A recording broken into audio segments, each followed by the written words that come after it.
South Point is also proud to provide a variety of relaxing amenities for the guests who want to be pampered. Soak up the sun and let your stress melt away in our lagoon-style paradise swimming pool. A relaxing getaway where you can bask in the desert sun and enjoy seasonal food and bar service poolside. And if you really want to escape, come to Spa Costa del Sur. From couple suites to a co-ed wet area, our spa caters to business and leisure travelers who want to unwind and elevate their senses. A visit to one of our spa's steam, sauna, or whirlpool treatment rooms will leave any guest feeling like they can take on the world. Our gaming amenities include over 60 table games and over 2,600 of the most popular slot and video poker machines. We have penny slots, including the popular Buffalo games, and real machines like Wheel of Fortune, Triple Sevens, and Megabucks. If you prefer video poker, try Deuces Wild, Double Bonus, or a variety of multi-denomination games. Or try your hand at one of the most popular casino table games in the world, Blackjack. Don't let the game intimidate you. Blackjack, also known as 21, is both easy and fun. And our dealers are always happy to assist. And the best part? Blackjack always pays 3 to 2. Next, check out the roulette tables. Roulette is one of the easiest casino games to learn, and so much fun to play. It's a favorite of both beginners and seasoned players. In addition to blackjack and roulette, our casino pit features over 60 popular table games like Baccarat, Pai Gow Poker, 3-Card Poker, Ultimate Texas Hold'em, and Mississippi Stud. So get out of your room and come join in the fun. Sports by the book. Sports by the book. Sports by the book. Sports by the book, South Point Studio. We don't make stuff up here. I would only play the Pirates team total going under. What the hell happened to Minnesota's pitching? This total has really crashed without plumbing the lineup. I think this number's too high, but they're laying me the 6. Oh, I know. Caitlin Clark drives handle on the WNBA. Never mind all these Mickey Mouse other stations. We are giving you hands-on information. It's Sports by the Book at the South Point Studio. Here's Jeff Parles and Alex White.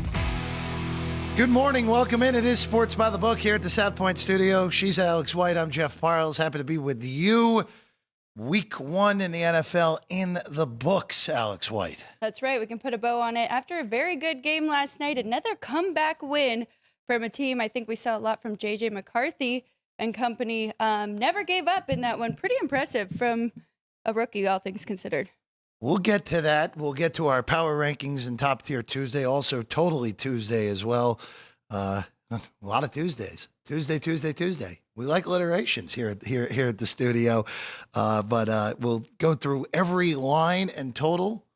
If there's anything that stands out that we think you should bet now in the NFL, we'll tell you in a few moments. But first, see, the house doesn't always win, right, Alex White? We win every once in a while here on the desk. But there were 2 bettors, or 2 parlay cards, I should say, this weekend that won gigantically here at the South Point this week. Of course, all the parlay cards available every single week. And there's a 50-1 shot right out of the gate on the Ties Win card, Alex White, with a few totals, a little bit of college football, a little bit of NFL.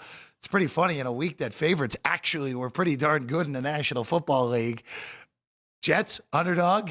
Raiders, underdog. Saints, underdog. All That's getting right there on the Ties Win card. 2 unders. Somehow that Colt game stayed under. The Ram game, a no sweater there, which was the final leg of this card, along with those 5 results in college football. BYU winning easily against Stanford. Mississippi State getting 7, winning outright. Fresno, another one, outright, +3. Kentucky didn't need the last-minute field goal. Still was good on the Ties winning, and the miraculous comeback by Baylor. Forget the points. They won outright as a 3-point dog. $40 into $20,000, Alex White. That's a pretty good day at the office. I would say so. Very good card right there. We do love that Ties Win parlay card as well. Come check out all the parlay cards here at the South Point. But $40 to win $20K. I like all those picks on there now. I mean, a couple I was different on, but looking back at it now, those are great numbers too. Look at all those 3s and 7s and So taking a shot there with Ty's Well, win. and having the best of it as well in a lot of those games. Yeah. I mean, Raiders close 2.5, Jets close 2.5, getting the best of it on those Ty's win card. You get an extra half point Right. as well. And then here's the half point card on this one. $20 turned into $14,000 for this better. BYU winning big. Oklahoma, no sweat in the end, 5.5. Vandy, Virginia Tech didn't even show up for the second half. It was a total beatdown, easy in the end. Army, outright winner as a 17.5 point favorite. Hawaii covers, as a 17.5 point dog, I should say, for Army against Kansas State. Hawaii, 6.5 point favorite, easy cover. Didn't need the starting quarterback. Didn't need it. Ohio, the Bobcats, they won outright, 3.5, easy. Illinois beat down Duke thanks to turnovers in the end. That game ended up not being close. Illinois, easy, 2.5. Baylor, plus 2.5, lucky. But the luckiest one of all came next. Syracuse Orange. We're down double digits in the fourth quarter. Get the game to overtime, win by 7. Cover is a 6.5 point favorite on the card. And then NC State, they needed an interception at the end by Chandler Morris. They also needed some really poor coaching by Tony Elliott. But hey, they got it done, 2.5.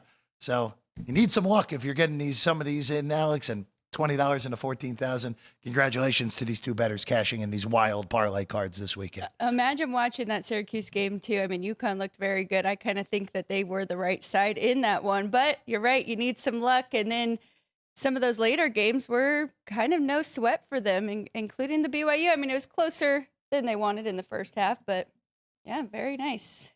Good for them. Good days. Good days. And, hey, look, parlay cards come out Thursday mornings here at the South Point. Ties win, those half-point ones, the super teaser, the teaser, the reverse teaser in the NFL. At some point, I'm beating you on that, Chris. At some point.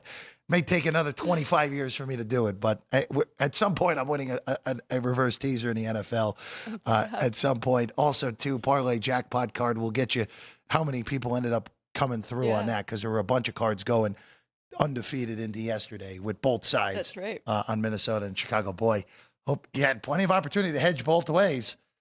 You had the Bears pre-flop dog. You had plenty of time to get in on middling it if you had Minnesota on your card as well. I mean, they were dog basically the whole day until the fourth quarter with that 21-point fourth quarter, Alex. Yeah, and if you did have the Bears, I hope you didn't just ride that out and think they had that game, and did jump in somewhat, take some of the Vikings there. Yeah, there were plenty of opportunities if you wanted in-game, even just taking points and going for a middle on Minnesota. Speaking of that game last night, the game goes over, first off, somehow, but that was the big fourth quarter. And look, I know we all talked about how brutal that loss was by Baltimore on Sunday night. I think there's an argument that this thing's every bit as bad with the way that J.J. McCarthy looked for 3 quarters in this game. But the Bears did nothing on offense after the first drive until their final drive of the game. Or, well, not counting the pitchy woo-woo. That was not a good attempt. But the Vikings come from behind, 27-24, 21 fourth quarter points for the Vikings. J.J. McCarthy, who looked like the game was going way too fast for him for 3 quarters. Great job by Kevin O'Connell to settle his, again, I know he's not technically a rookie, but he's really a rookie. Settled him down, super composed in the fourth quarter, take full advantage of the Bears just sputtering on offense, and come from behind with a 27-24 victory last night at Soldier Field. It's funny because you hear it from guys who have had great careers in the NFL, and they'll talk about kind of getting that first mistake out of the way. And you saw it there with J.J. McCarthy, right? Through pick 6, and then something kind of snapped, and he was like, okay, that's the worst that can happen.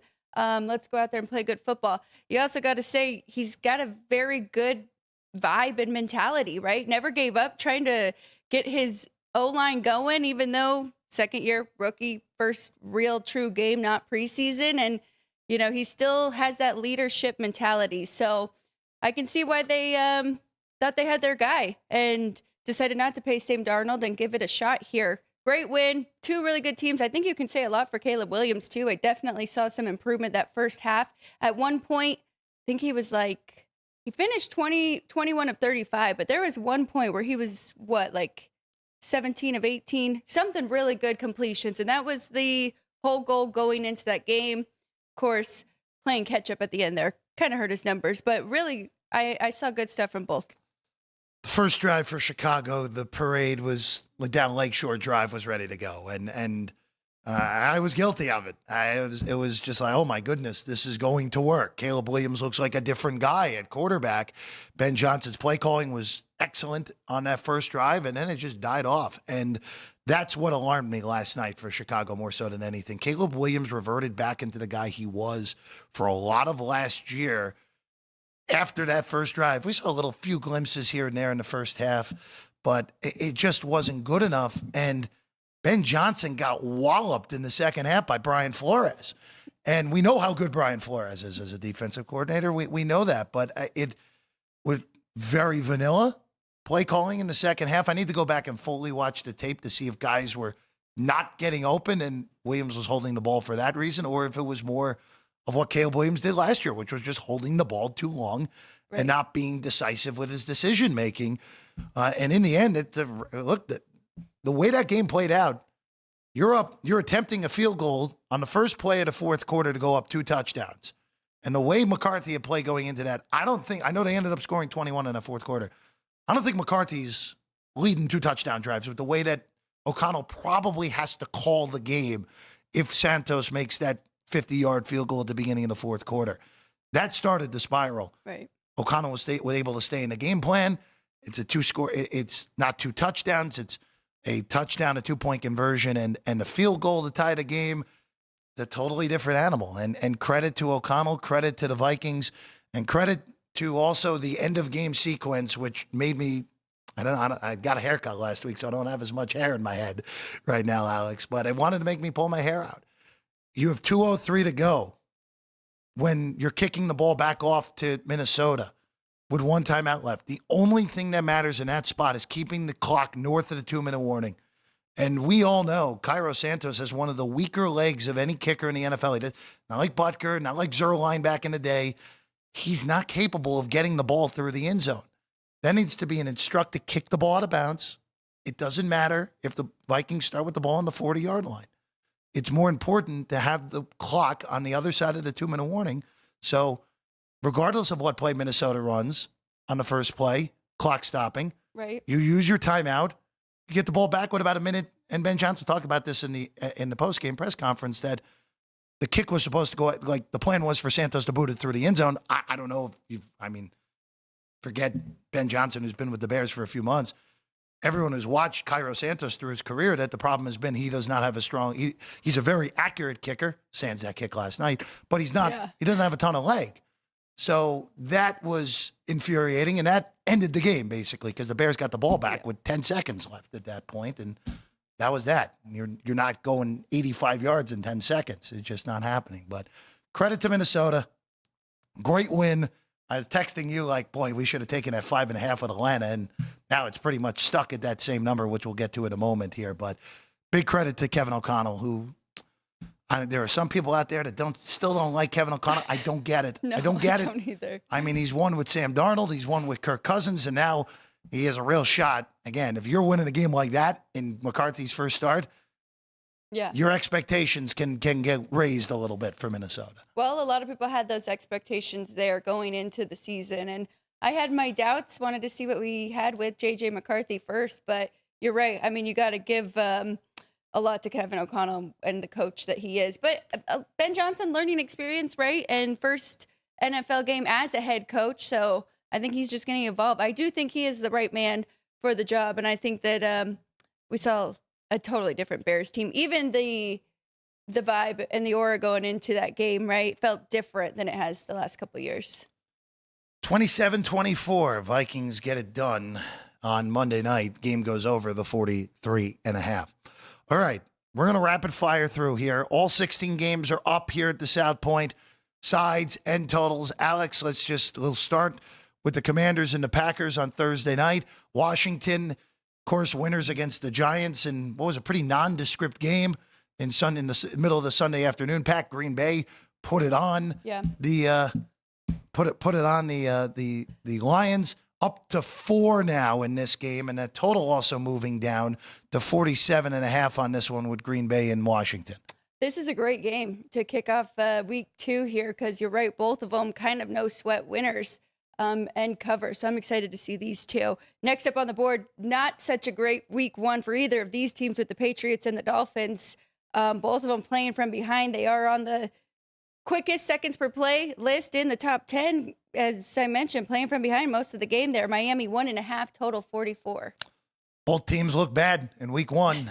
New England's offense, Drake May did not play well other than a little bit of a run in the middle of the first half. Was terrible in the second half, totally out adjusted coaching staff-wise, and Miami was the worst team in the NFL this past week. So kind of going off of what you think. Who's going to bounce back better in this one with it being at 1.5?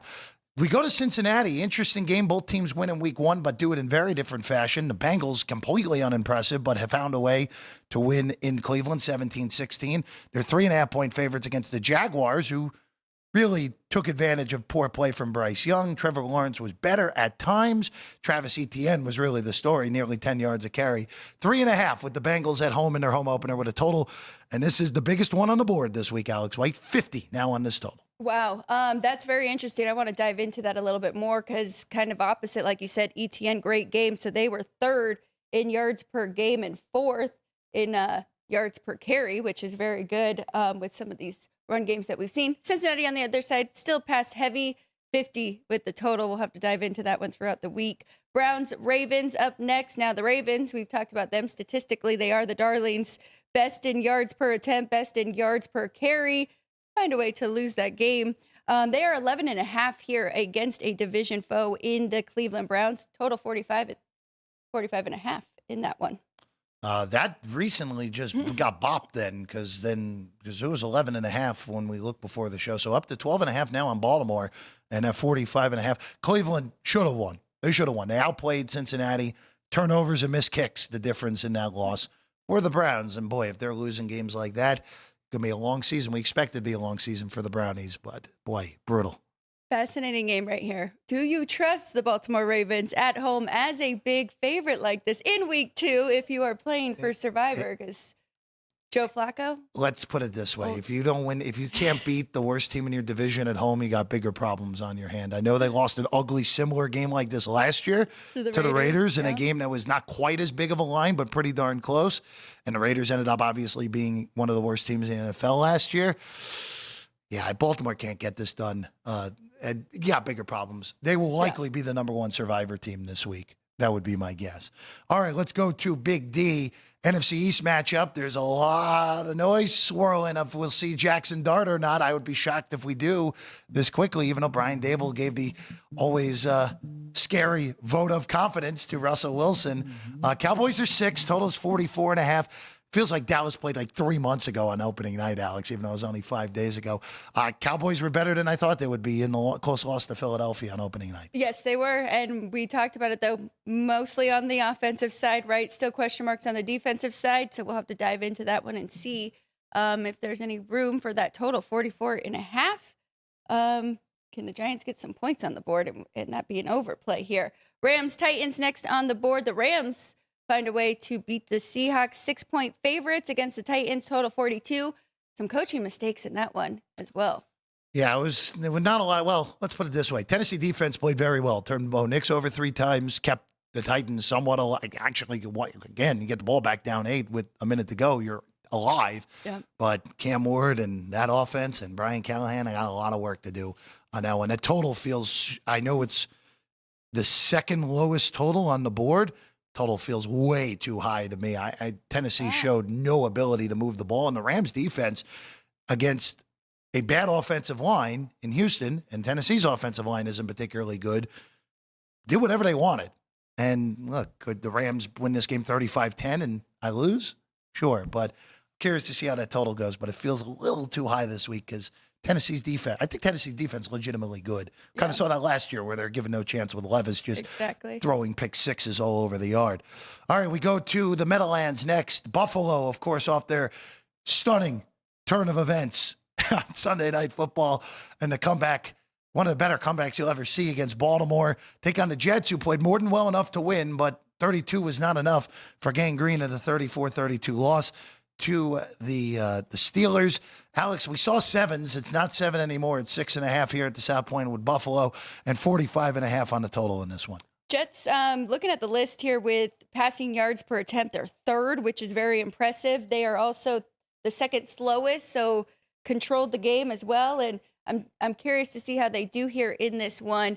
Bills have historically done well against the Jets, so we'll see, but a lot of good signs from them. Next one up, two teams coming in 0-1. I was not expecting this with the Bears and the Lions. Detroit 5.5 in this one. Total 47.5. That total feels just right here for these two. Haven't made my NFL numbers just yet, but any early thoughts on this one with the Lions and the Bears, both suffering a division loss already? Yeah, it's a really important game for week 2. You can't go 0-2 in a division. If you're Detroit, got to get what was, let's be honest, let's be real with ourselves, it was the worst performance since that 1-7 start that Campbell had before the Lions turned into this version of the Lions. They haven't had a game like that in 2.5 years like they did in Green Bay. And for the Bears, again, it just makes that loss hurt even more from last night, where this was always going to be a difficult spot, right? Especially if Detroit lost to Green Bay. They did. I'm likely not going to touch this game. Talk to me on Sunday when I have the Bears at a 6 in my account, more likely than not. Pittsburgh, fun game, potentially, if Seattle can get their act together on offense. Steelers, 3 in this one with a total of 40, one of the lower totals on the board. The second, or actually it is the absolute lowest total on the board. Interesting, Alex. Steelers' offense was spectacular against the Jets. Their defense couldn't stop the run, and we still see the lowest total on the board. More likely than not, thanks to what the Seahawks are probably going to be this year. That's true. And you said, can they get their offense together? It's a matter of if the Steelers can get their defense in order, right? And you imagine that they would be able to here in this second game and at home. Another one where offensive struggles, but great defense with the Broncos here, and the Colts saw their best offensive performance in quite some time. Denver -2 in Indianapolis, and the total 42. This is the most fascinating game on the board, Indianapolis and Denver, because how much of what we saw from Daniel Jones last week was real, and how much of it was that the Miami Dolphins have no idea what the hell they're doing right now. And for Denver, Bo Nix was bad on Sunday. Their defense was expectedly great. I mean, they're facing a rookie quarterback in his first career start, and their defense was spectacular. A little bit different on the road in Indianapolis this week. All right, Niners and Saints up next. Let's go there. The Saints, Alex played it tough against the Cardinals, only lost by a touchdown. There are injury issues galore on the Niners side. George Kittle was just put on IR at the beginning of our show, so we won't see him for a month. We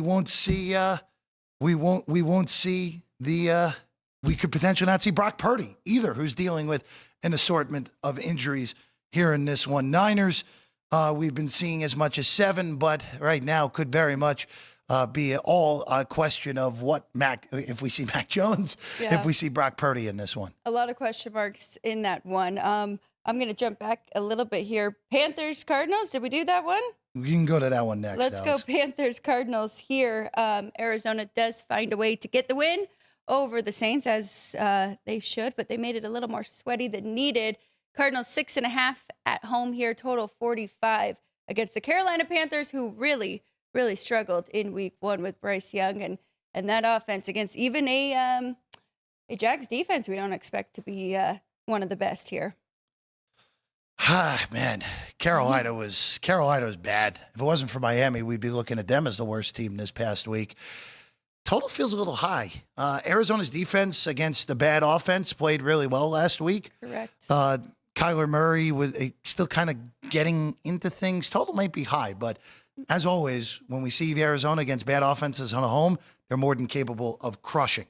All right, the game of the week in the NFL, the Eagles and the Chiefs coming up next here. Philadelphia, a road favorite at Arrowhead Stadium. Haven't been able to say that much in the Patrick Mahomes era. Philadelphia won, total 45.5. Alex, anything we can do at this point, or are we just waiting and see how the market plays this game? Geez, I wish I did have my numbers already, but I think that number's right. If not, the Eagles be an even bigger favorite here. No Xavier Worthy. We're still without Rashee Rice, so that makes me concerned here for the Chiefs. You know they'll be ready for this one. We do have the Super Bowl revenge that we have to give a little bit to the Chiefs here, but this will be a very fascinating game. Eagles did what they always do. They were the slowest team, 33.7 seconds per play. They're going to try and do that here and control the time of possession as always. So we'll see. Next step on the board, Falcons, Vikings. Vikings get a chance to have their first home game with J.J. McCarthy. 5-point favorite against Atlanta, total 45. Everything feels just right here, even though we did see some good stuff from the Falcons. And really, you could say they should have won that game against Tampa Bay. I think that is a legitimate argument, but the Falcons did what the Falcons do best, find ways to lose close games. This feels like an awfully big number. I know Minnesota came back and won last night, but 5, this feels like a field goal game. That would be something. I'm curious to see what the first move is. Now, the books that had these numbers up super early, we saw some 5.5s. Right. I'm curious to see if the first move is on the dog or is it on the favorite. That will kind of tell the tale of where this game's going to get bet. You and I both know 5 is a very dead number in football. All right. Let's go to Bucks and Texans. Houston is laying 3, 42.5 the total here on this one. Monday night, Texans lose a close game with no touchdowns scored. Bucks come from behind and win late, 2.5. This was 3 earlier, so they took the 3 in this game, Alex. Yeah, I wish I would have got that 3. I will say Texans' offensive line was as bad as we expected coming into the year, and it is going to be a struggle for them. Now, the run game was with Nick Chubb was better than I expected, but the Buccaneers, I do think, are the better team getting some points here. So this will be an interesting one, and I cannot wait to dive in. Last but not least, here, right down the road from us, Las Vegas Raiders will host the Chargers. Chargers 3.5 on the road. Of course, coming into this one with a big win over the Chiefs. Total 47. The Raiders also had a win as an underdog as well this weekend, though, against the Patriots. I will tell you this. I think this is the most offline of the entire week. I know the Chargers beat the Chiefs in Brazil. The Raiders went on the road and won as an underdog. Now they're back home. This is one of the few teams where they absolutely have a home field advantage against with the fans, because we know there's not a ton of Charger fans, and the Raider fans always show up for the home opener. Yep. I'm floored at this number, Alex. I thought this should have been like Chargers 1, and we're getting north of a field goal with the Raiders as a Tuesday. I'm curious to see if this, because this was 3. It went up even. Curious to see how it moves, but I don't know if we're going to do better than 3.5. The Raiders are the favorite bet at the current moment for me by a margin here in week 2. Well, we talk about it all the time too, right? That hook is so important. So getting that 3.5, this is one we might want to take now. I could see this definitely going to 3 and kind of just staying there, but really impressed both these teams offensively. So we'll have to take a look at that total too. But Chip Kelly, what he was able to do with Geno Smith, the 2 tight ends, and Ashton Genty's numbers don't look as good as what he really did in that game. And then the other side, Chargers, we talked about it. We were really worried about the left tackle in Slayton and how they would do, and they looked great against a good Chiefs defense. Well, Joe Alt, there's no doubt Joe Alt can play left tackle. It was always the question of the guy going in for Alt on the right side, because it was Pipkins, who has always been lowly rated when he's had to play. And their offensive line looked really good. Yeah. And credit to Harbaugh. We did not expect Herbert to throw as much as he did, and he knew what he had on his line. They were spectacular passing the ball. Really fun game to wrap up week 2 here in Las Vegas. By the way, Geno Smith threw for over 360 yards against the Patriots as well. So both quarterbacks had big games in week 1. All right, we're going to take a quick break. When we get back, we shift over to college. Top Tier Tuesday. We have both of our top 10s. We also have Chris Andrews' top 10. Looking forward to that. Looking forward to that. We kind of hinted on it a little bit last week. We'll get those both when we get back. Ticker Trivia also live. And also don't forget to vote in the poll question as well. Baseball-related poll question here today on a Tuesday when we get back. Sports by the Book, South Point Studio. This is speed. This is winning. This is losing. This is NASCAR in Las Vegas, the South Point 400, a NASCAR playoff race, October 10th through 12th. Get your tickets now. South Point offers all the types of entertainment you'd expect at a first-class Las Vegas resort. Did you know our 400-seat showroom is one of Las Vegas's top destinations for live entertainment? Enjoy live performances by classic Vegas entertainers, bands, and today's hottest comedians, plus a rock and dance floor. You can also enjoy live entertainment at the Grand View Lounge, where you'll feel all the vibes of old Las Vegas. Enjoy the music, and if you love to laugh, don't miss The Dirty at 12:30, our very own free comedy show, every Friday night at 12:30 a.m. in the Grand View Lounge. The Dirty is 100% free, so arrive early. Go to southpointcasino.com or call the box office at 77136 for today's performances at the showroom and the Grand View Lounge.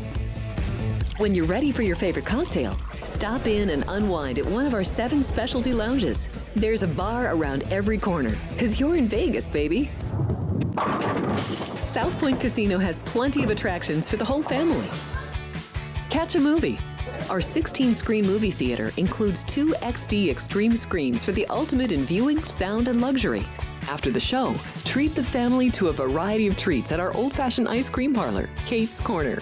We scoop up a variety of creamy concoctions, including smoothies, hand-dipped cones, milkshakes, malts, sodas, and sundaes.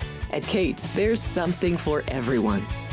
And if you've still got time to spare, our bowling center might be right up your alley.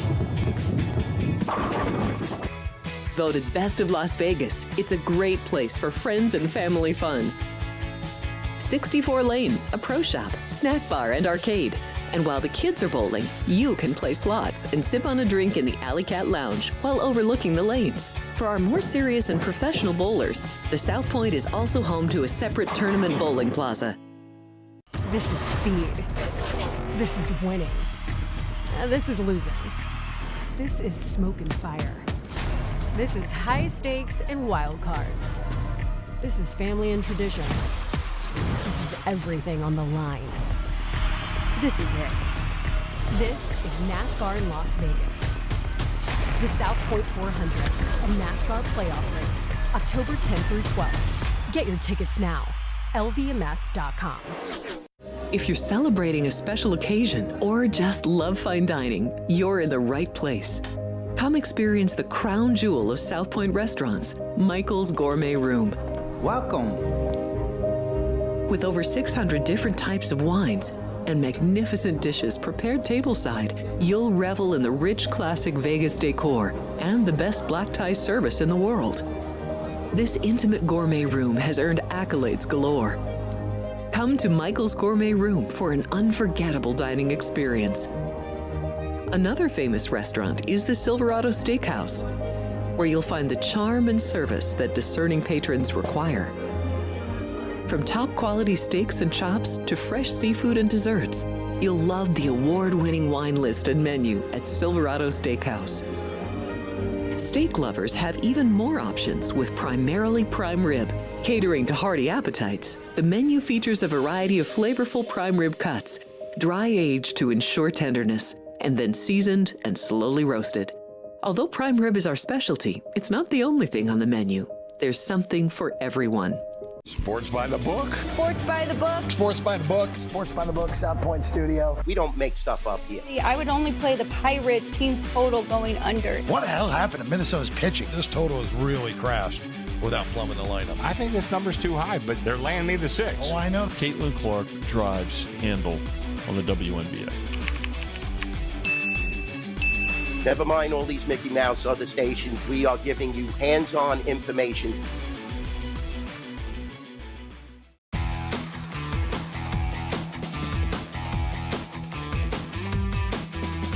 Welcome back in Sports by the Book, South Point Studio. Jeff Parles, Alex White here on the show. Let's go to the Futures book first before we look at my power rankings, then Alex's, and then Chris's at the end. We still have a 3-headed monster at the top here at the South Point to win the national championship, and I'm a little bit surprised Ohio State is not in that collection and making it a 4-headed monster. Penn State, Georgia, Texas 6-1. Ohio State 7-1, LSU and Oregon, who got shortened again after their 69-3 thrashing of Oklahoma State. The game wasn't even that close. Alabama and Notre Dame at 12-1. Clemson and Miami finish out the left side of the screen at 15-1. And then Oklahoma and USC, two of the bigger movers this week, 20-1 on the Sooners after their win against Michigan. And then USC, who flattened Georgia Southern, is 25-1 now. Very interesting. Oklahoma, we still have a lot to learn, but that was a big win over Michigan, who is still very good defensively. The top three, question marks with all three of them. Now Penn State has kind of just been very vanilla, and it's unusual. We haven't seen them cover yet against these lesser teams, but we'll see. Georgia still have my question marks about Gunnar Stockton, but it is Kirby Smart, so I can understand. And then Texas, better performance, but it wasn't a full game we saw from Arch Manning and company. Yeah, I'm worried about both of the SEC teams at the top. Georgia's played two awful teams and has not looked particularly impressive in either game. There's a legitimate argument that Austin Peay is better than Marshall after Marshall somehow blew a 2-touchdown lead to Missouri State over the weekend and lost at home. And you see the conference odds. That is so interesting. That is so interesting to me. The prop that Chris and company put up. So the SEC was the betting favorite at plus 135 to begin the year. The Big Ten was plus 140. The ACC was 10-1. The field, which was Notre Dame and the G5 at 10-1, and then the Big 12 at 15-1. I agree with the Big 12 and the field getting longened. I don't see a single team in the Big 12 that's capable of winning the title. And I'd rather just well, now that the field is longer than Notre Dame's, I'd just take the field at 15-1 if you think the Irish are can win the national title. I'm not sure they can. The ACC 6-1. I think that's a correct move, Alex. That's shortened. Yeah. I think you got the wrong conference favorite personally. I think these Big Ten teams have shown, and look, and this is what Penn State's not looking particularly good through two games. Ohio State beat Texas at home. And Oregon, again, Montana State and Oklahoma State are not murderers row, but they just ran both of those teams out of Autzen. And USC's much better than we thought. Yeah, Michigan may be worse than we thought, but the USC, again, we have to see them play a real team. They play Purdue this week, who's better than either of the teams they just played. But I'm a little floored that the Big Ten is not the favorite at this point in this market, Alex. I am too, especially I get it after week one. A couple big games there that they did have winners with South Carolina. LSU looked really good there, but overall, yeah, if anything, I'd be taking that plus 150 on the Big Ten.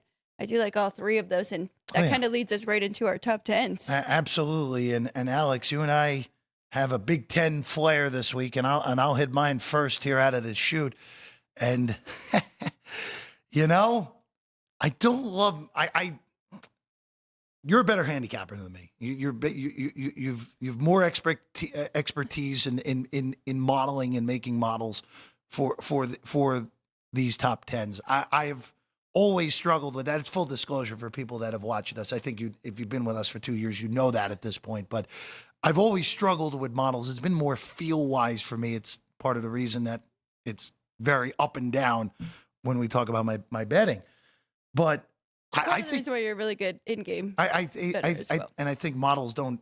Some people claim models help in game, but they don't. I had three Big Ten teams, 1, 2, 3. I have Ohio State 1. I know they beat Grambling, who is an FCS team and a bad one at that. But I have them 1. I moved them up. Their defense is awesome, and even with losing Knowles to Penn State, their defense is still really good. Matt Patricia, for all the flack we give him in the NFL, for college, the scheme works. I have Oregon at 2. I don't know how you can't have them either 1 or 2 at this point, just because of how badly they flattened their opponents. We'll see them again. They play Northwestern this week. Not a great opponent. They play Oregon State after that. Not a good opponent. That week 5 game at Penn State's going to tell us a lot about both teams. Nittany Lions, I moved off of 1. Alex, 34-0 was not indicative of what that game was. FIU, they shut out FIU, but FIU very easily could have had 10 points in that game. They got points late because Franklin played his starters the whole way. I was unimpressed through 2 games with Penn State, and we're going to learn nothing this week because they play Villanova. So they're 3. LSU was flat against Louisiana Tech, not a shock. Beat Clemson the week before, have Florida on deck. Classic flat spot. Yep. No issue with that. I still have LSU 4. I downgraded Georgia. I know it's technically a flat spot with Tennessee on deck, but unimpressive. No covers in these first 2 games against Marshall and Austin Peay. Texas at 6, Miami at 7. You can make an argument that Miami should be ahead of Texas right now, but let's see Miami against South Florida this week, who's knocked off 2 back-to-back ranked teams to begin the season. Notre Dame at 8. Alex, I moved Notre Dame up even though they didn't play. That's how unimpressed I was with Clemson. I flipped them. Notre Dame at 8, Clemson at 9, and I keep the Aggies at 10. I just couldn't quite move USC up into the top 10. Again, I'm lower on Oklahoma than the market is. I kept the Aggies at 10. The loser of Notre Dame, Texas A&M, will not be a top 10 team entering week four, Alex. That's my take here on my top 10.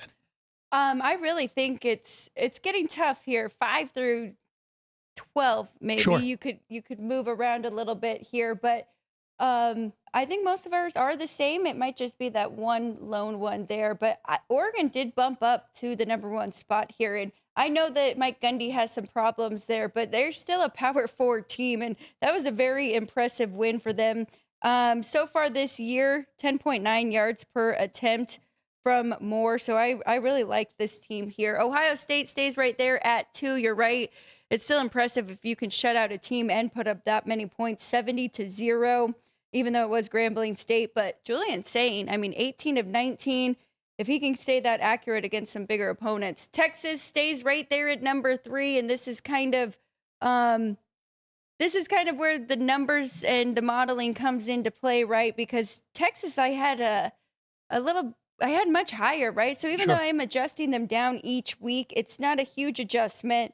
So 14-7 loss to Ohio State, not much to take from that. It was the non-cover against San Jose that wasn't too impressive there, but they're still right there at number 3. Penn State stays at 4, which they were there last week as well. We kind of already talked about them. They got to show us something.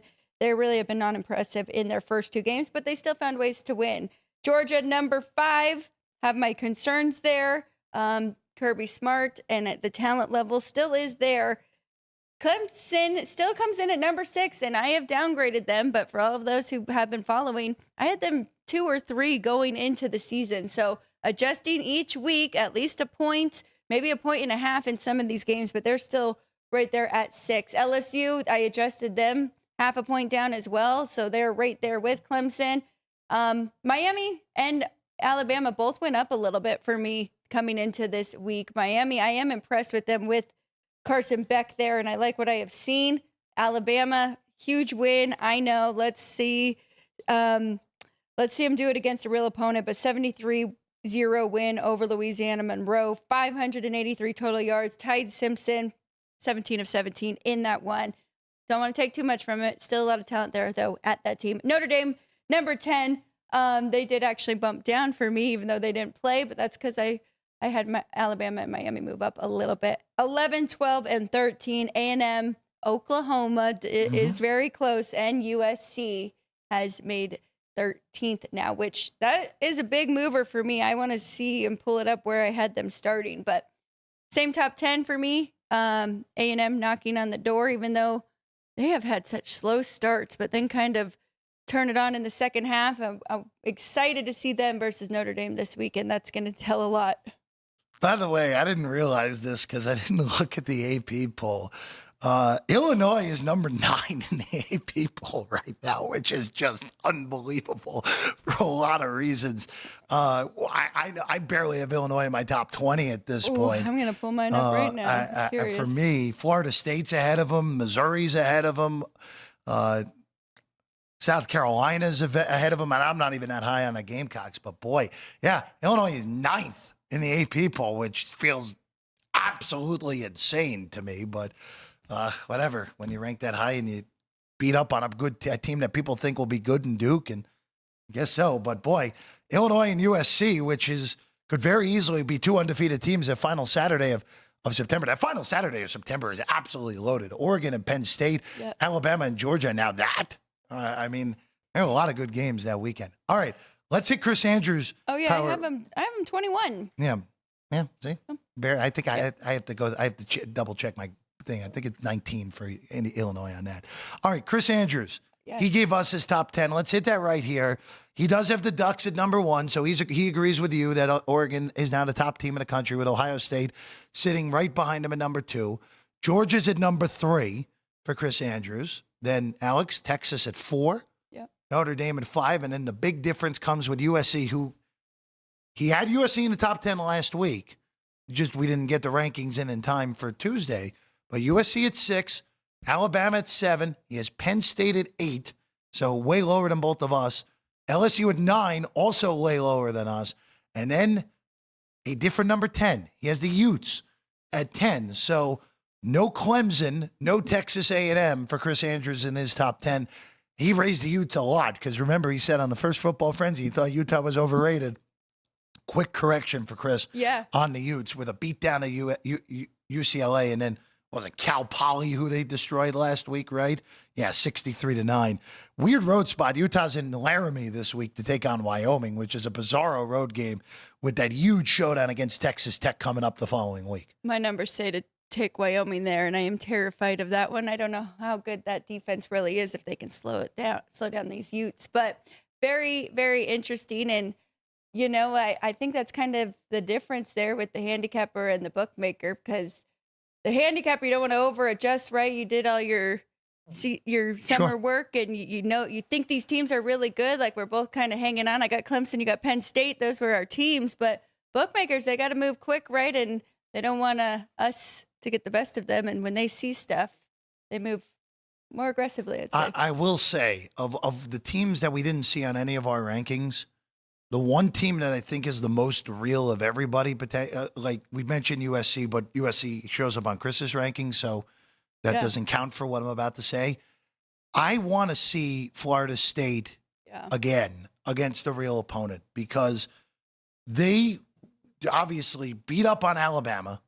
I mean, they did what you're supposed to do against an FCS team. That game was over immediately, and 77-3 doesn't even really give justice for how big of a mismatch that was. They have a bye week this week. They play Kent State next week. That's not a real opponent. But then they play Virginia, who I don't think is particularly good, but it's a horrendous look-ahead spot with Miami on deck after that. I want to see how Florida State, I want to see Florida State go to the Miami game 4-0, and I want to see them be clearly the better team in all 4 games. And then we can start talking, okay, is this improvement from year to year? Are we looking at a team that is back to a team that got screwed out of making the playoffs just 2 years ago and not that 2-10 train wreck of 2024? They're clearly not the 2-10 train wreck anymore, but are they back in the, hey, this team can make a run in the playoff? Like if Jordan Travis didn't get hurt 2 years ago, right? Maybe they win the national championship 2 years ago. We will never know because of the injury to Jordan Travis. It's almost as if last year didn't happen, right? Yeah, pretty much. I mean, it has been very impressive, and I'm curious to see. And that makes sense with our prop bet that is here at the South Point. I mean, people are buying in on the ACC, and that's because we haven't even seen the best of Clemson yet. Miami looks real, and then you add Florida State in there as well. So, I think the ACC has 4 potential teams that can realistically make the playoff. And if Florida State's real, you can make an argument you have 3 real title contenders. Again, I'm alarmed with how Clemson's looked through 2 weeks, but you would imagine they'll improve. But look, Clemson plays Georgia Tech this week. We are going to learn a ton about both of those teams. Clemson puts themselves in a very difficult position if they lose. And if Georgia Tech wins, guess what? An ACC championship game appearance for the Ramblin' Wreck is very much in play if they are able to win what is their most important and toughest game of the season, and they get it at home. That is a good point with Clemson and LSU playing the week before, both of them flat spot this past weekend. Sure. Clemson can't afford it, right? They already have a loss. They were down after the first half, so that was not good for them. But you can also make the argument of how physical these games really are. Oh, yeah. And we know that one was between those two. It was brutal. And look, it was the classic sleepy spot for both teams. There was a reason that Troy moved 4 points, and they were never in doubt of covering any number. No. And Louisiana Tech got bad, and they were never in doubt. I mean, LSU didn't even score enough points to cover the game. Yeah. So, boy, by the way, real quick, we'll have more thoughts as we get through the week on Georgia on all these games. But boy, if Georgia Tech can upset Clemson this week, Georgia Tech's got a straight line to an 11-1 or a 12-0 or an 11-0 start with Georgia the final week of the season. Whoa. They're going to be favored in every other game except maybe at Duke on October the 18th, the rest of the way, if they can find a way to upset Clemson this weekend in Atlanta. All right, let's take a quick break. When we get back, Alex, quick hitter time. We go to baseball. Full Tuesday card when we get back. Sports by the Book, South Point Studio. Also, too, Alex's whiteboard will be coming as well.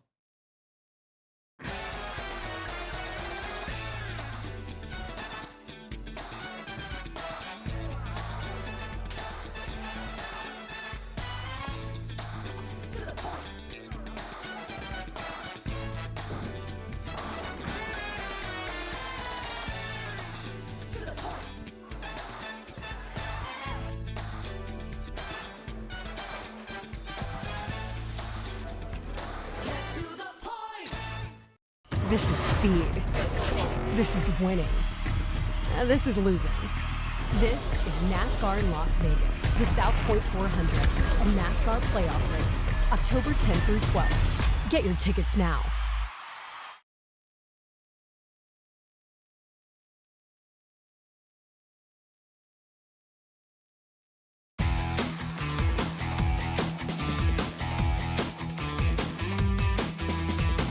Welcome back in Sports by the Book, South Point Studio. Final segment for us here on a Tuesday. And Alex, we get to put bat on ball here with Major League Baseball on a Tuesday.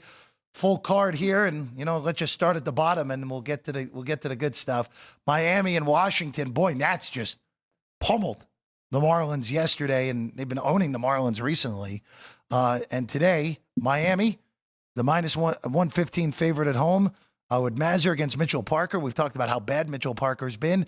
8.5 heavy juice over. Looked like we just moved to 9 here at the South Point just moments ago. So if you can find an 8.5, I'd go over it. I'm good with going over 9. Both of these pitchers stink, Alex. Yeah, I don't mind it at all either, especially with what we saw yesterday with better pitcher, especially on the Nationals side. That's baseball for you, right? 4-0 Friday, 1-4 yesterday, took all my money back. Nats was my only winner, and it's the only one I didn't really want to put on the board. With that being said, I kind of like the Marlins here today, so I'm going to pass. I do think that Yuri Perez is the better pitcher. You've got that advantage on that side, but I made a case for the Nats yesterday and how Miami wasn't all that impressive. So pass for me. I'm not going to jump in here. I don't hate an over, though, Jeff. I'm with you. If you could find an 8.5, but I don't love it at 9, especially after I had 4 really good teams going yesterday, and we couldn't get over those 9s in 2 different games. Well, speaking of one of them, there was only one run in Philadelphia yesterday, a second-inning run, and that was that. And Phillies beat the Mets 1-0. Ranger Suarez and Sean Manaea here today. Manaea has struggled immensely, as we talked about. By the way, Phillies now season-high 8 games up on New York in the National League East. That race, again, we already said, for all intents and purposes, was over coming into the series. It's definitely over now because the closest the Mets can get is 5 with only would be 15 to go at that point. Phillies are not blowing that.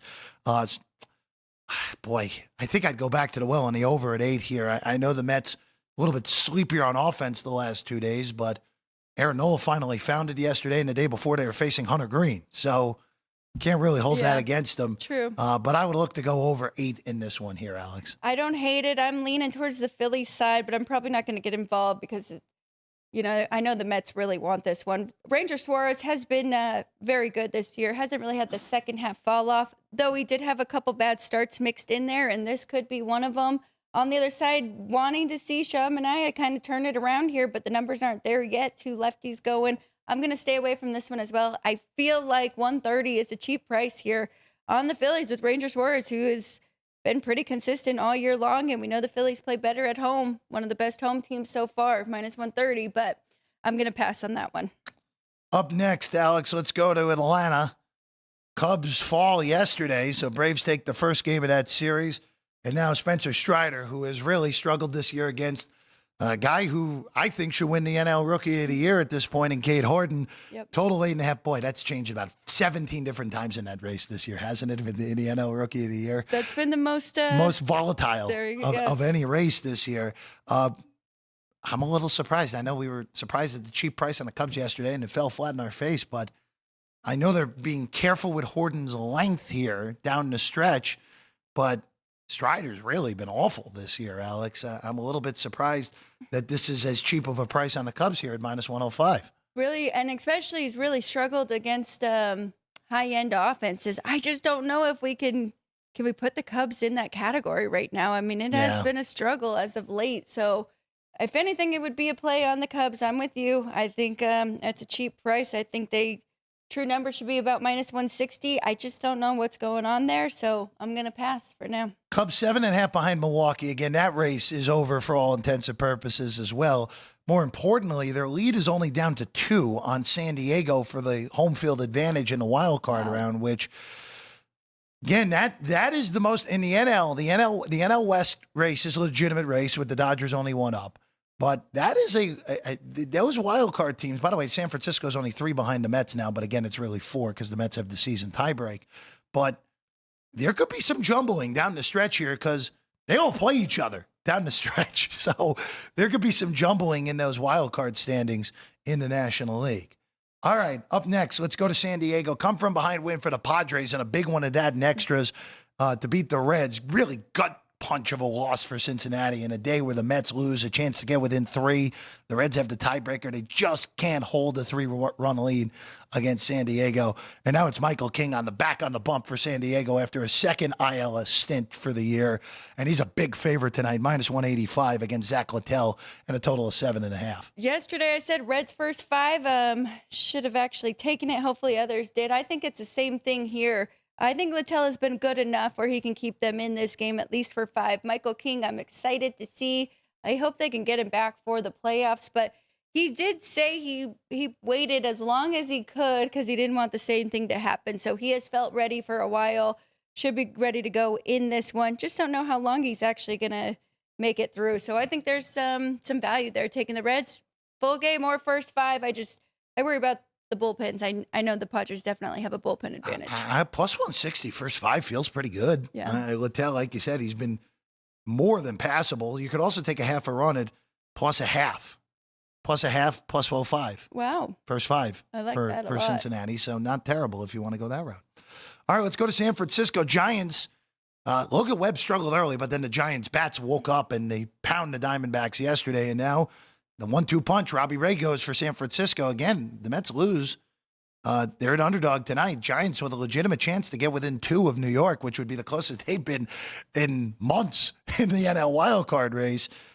Minus 40 on Ray, plus 25 on Gallen, and a total of 7.5 by the Bay tonight. I'm going to take a shot here with an under. I'm going to go full game under 7.5 with these 2 on the bump. Zach Gallen has been much better again as of late. I mean, he's going 2 games, 6 innings scoreless against the Dodgers and against the Rangers. I think he can pitch well here against the Giants, at least for the first 2 times through the lineup. Robbie Ray on the other side is the one that kind of makes me nervous. It hasn't been the Robbie Ray that we were talking about in the first half of the year. He has struggled a little bit, but this is a big spot for him. And, you know, coming off a game in Coors Field against the Rockies, now he's back at home. I think he'll pitch well here. Don't love his xFIP numbers as of late, but I'm going to take a shot. And if anything, we'll have the bullpen for San Francisco, which I trust. It's the Diamondbacks that makes me a little nervous going full game, but I'm going under 7.5 full game with Zach Gallen and Robbie Ray.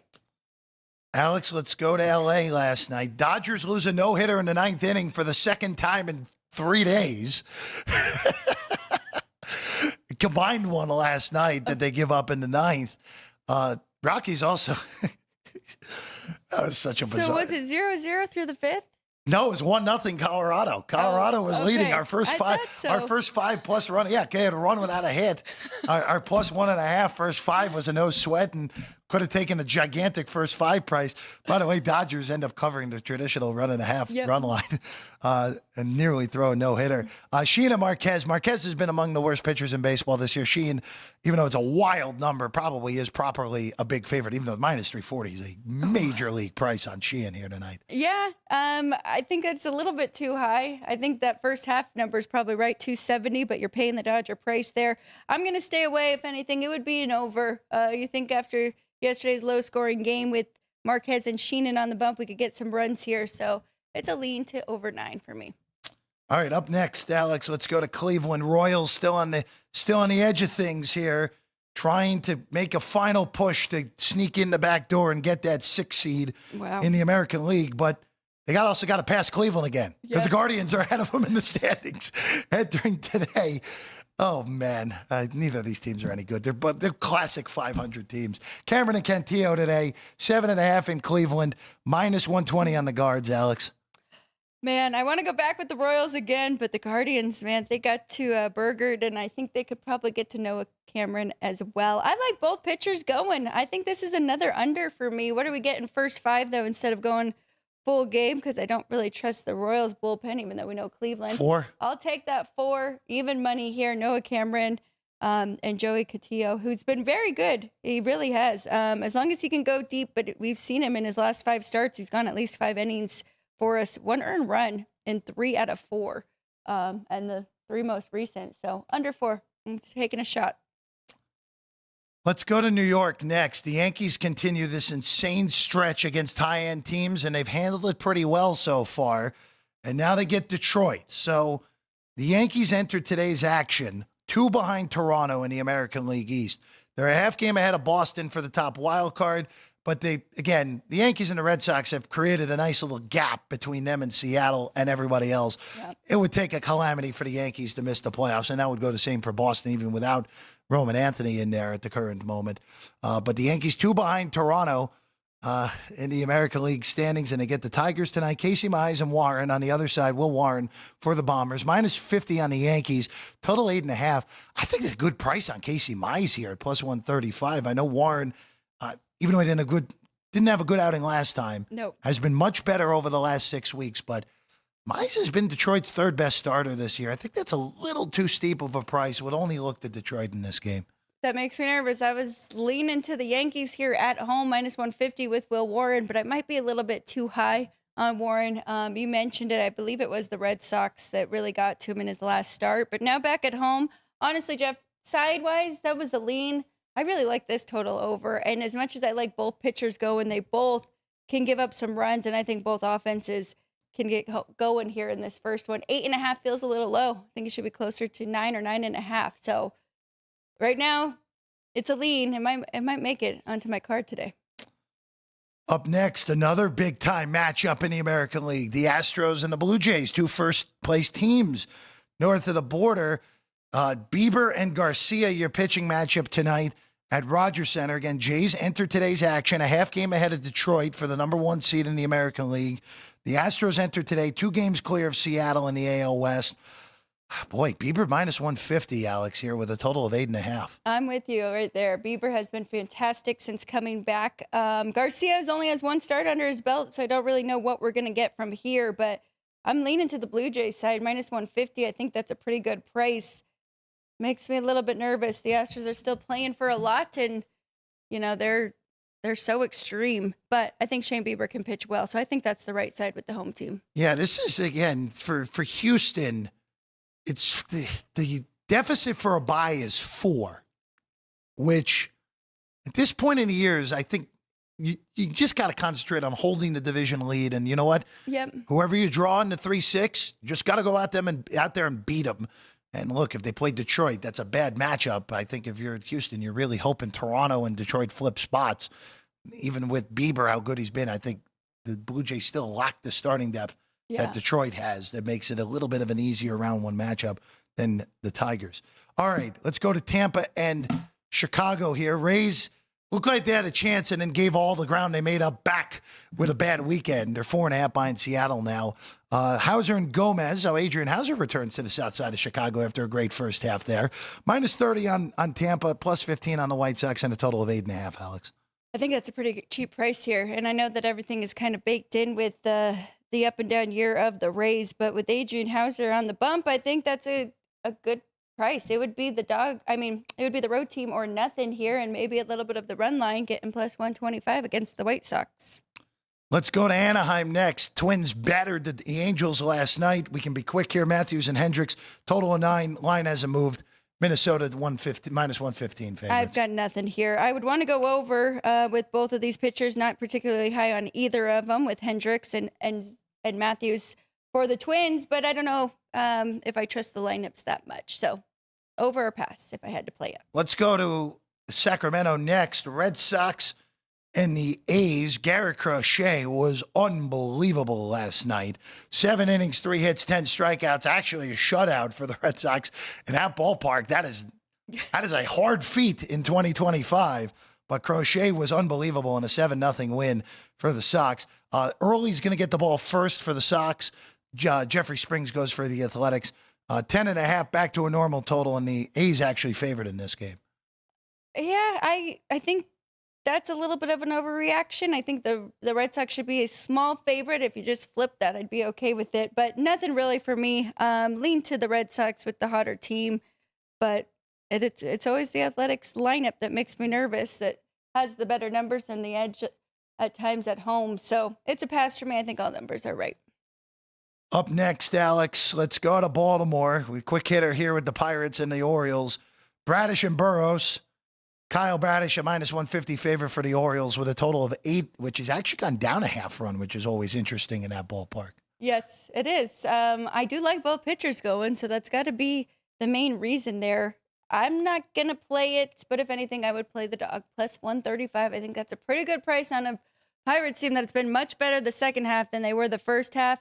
It's just the Orioles have as well, right? And they've been finding ways to win these big games. So I'm going to pass, but it would be a dog play for me on this one. Up next, let's go to Texas. Rangers actually beat the Brewers last night. How about that, Alex White? A 5-0 victory for Texas. As well expected, the Jacob Latz start is a shutout against the number 1 offense in the National League. Chad Patrick, Jack Leiter, your pitching matchup. Rangers still in this thing, only a game and a half behind Seattle in the American League wildcard chase. 8.5 your total, and this was essentially a pick last night, and it's essentially a pick here, again, with Texas the smallest, the favorites at -110. I really liked the Brewers yesterday with Quintana going, and now they have Chad Patrick. I think there's a drop-off here, and I think Jack Leiter's better. So I don't want to flip-flop, though, but if you made me play it, I'd go with the home team and the Rangers. I think they should be actual favorite, like -120, like they are for the first 5. I think that is the full game number that you should have. So laying anything less than that, I think there's value. Last up, we go to Seattle. Mariners, very happy to be home with a victory last night against the Cardinals. George Kirby, Matthew Liberatore, $2 favorites at tonight. The Mariners are at home with a total of 7.5. This is a tough one here. I think that George Kirby number is correct, even though we've seen a little bit of inconsistencies from him, and I think Liberatore can pitch well in this one. So probably not going to play it. I've already got 2 unders on my board, which is terrifying in September here, or, when it's still pretty hot out places. But it's an under or pass for me. I do think both pitchers can play well, so maybe first 5 even. Let's, Alex, let's put a wrap on this baseball card. I just want to throw out one thing here today, because we're down to less than 20 games for all these teams, and I know there's a lot of teams that are alive here. I would be very surprised if the bad math. Yeah, no, that was the right math. What am I talking about? The 12 teams that are in the postseason right now. So in the AL side of things, Toronto, Detroit, Houston, New York Yankees, Boston, Seattle, and the NL side, Milwaukee, Philadelphia, LA Dodgers, Chicago Cubs, San Diego, New York Mets. I'd be shocked at this point. The only team that I think is alive still to potentially sneak in the back door is the Giants, because of how weak their schedule is. Now they have 7 left with the Dodgers. The Dodgers have been pretty awful the last few weeks. So there's a path for San Francisco. But in the end, Alex, the Dodgers have played down to their competition. They've also played up to their competition. So that would be my biggest concern. But the Giants right now, 3 games out, and I know the AL teams are closer. They're the only team of the bunch that I think could realistically sneak in the back door. It would probably be at the expense of the Mets, more likely than not. But again, San Diego again has the tiebreak. So it would only be the expense of the Mets at this point if the Giants were to sneak in the back door. I know you didn't really mean that word, but I wouldn't be shocked I could see Cincinnati or the Giants, and on the other side, I could see the Royals or the Rangers. So much still to happen here. I know 20 games left, so yeah. But some of these teams are just not stringing together enough wins that they could definitely fall off. I think Texas is the only one on the AL side, because we've kind of like before the year we had them so highly power rated, and they've just been so wildly inconsistent. The Evaldi injury really hurts, Because if they had him, then you have two frontline guys with him and DeGrom. If they had him, yeah, I would definitely be but push again, for them. And I mean, the Mariners are too good. That's what's hard. Well, the other thing It is would too, be and we the talked about expense. this. Seattle has the tiebreak on Texas, Yeah. so they got to get a game ahead of them, and that's why again, where Giants have to get a game ahead of the Mets. I don't think the Reds are capable. Their schedule just too tough, also, and That's true. they They do a very really tough they schedule. really missed an opportunity yesterday because 4 with 17 versus 3 with 17. I know it's only one game, but it feels large. Yeah. It feels really large at this point with how minimally the schedule is left. To your point, though, Giants, I do think have a real shot there, especially playing the Dodgers coming up. Now, An look, easy they got schedule. it. They have 5 left with Arizona. They have a series with the Rockies left, but then they have 7 with LA, and they have 3 with St. Louis mixed in there as well, who the Cardinals just took 2 out of 3 off of them on the road in this past weekend. All right, let Alex get her whiteboard set up. In the meantime, we'll start with the poll question. Which MLB team is least likely to get to 90 of the Cubs, Dodgers, Yankees, and Astros? That's 90 wins, of course. And 52% of you have the Astros being the least likely team to get to 90 wins. And I 100% agree with you. I don't see them going 12 and 6 in the last 18 games. I'm with you guys today in the poll. I think that was the good job from the poll here today on 52% of the Astros. All right, we got a hockey trivia question today, Alex White. We got a month till hockey season. Yeah, it's right around the corner. On this date in 1971, one of the GOATs, Gordie Howe, announced his retirement from playing for the first time as a member of the Detroit Red Wings. Which 2 teams did Howe later return to play for from 1973 to 1980? After the 23-time All-Star retired for the first time in 1971, Mr. Hockey would return to play for the Houston Aeros. Yeah, there we go. Look at those jerseys of the Houston Aeros from 1973 and 1979. That was of the WHA. And then he returned for 1 year of the Hartford Whalers. Man, that green and blue was so good there for Gordie Howe, returning at the age. Is that, Ryan, does that say 52 or 62? Okay. I was going to say, I thought it said 52, but I wanted to confirm that with you there. Returning for his age 52 season in 1980. Nick on the board gets the win here today on a Tuesday here on the Sports by the Book ticker trivia of Tuesday, September 9th. All right? Ready. Whiteboard, wrapping it up here on a Tuesday, Alex White. I'm even throwing in a little bit of a money line parlay. Ooh, that's fun. 2 from the same division, too. Maction, do we get that next No, Tuesday? we got a while. Dang. We got a while. That's usually November. Okay, thank you. All right, here we go. For my Tuesday best bets, need a bounce back from yesterday. So 2 unders I really like here today. Arizona Diamondbacks and the Giants, 2 really good pitchers. Going with Zach Gallen and Robbie Ray. We're going under the 7.5 full game. I'm also taking a shot here with the Royals and the Guardians, going under that 7.5. Guards hopefully do not put as much up on the board as they did yesterday. 2-teamer here. I really like Toronto at home with Shane Bieber on the mound against the Astros.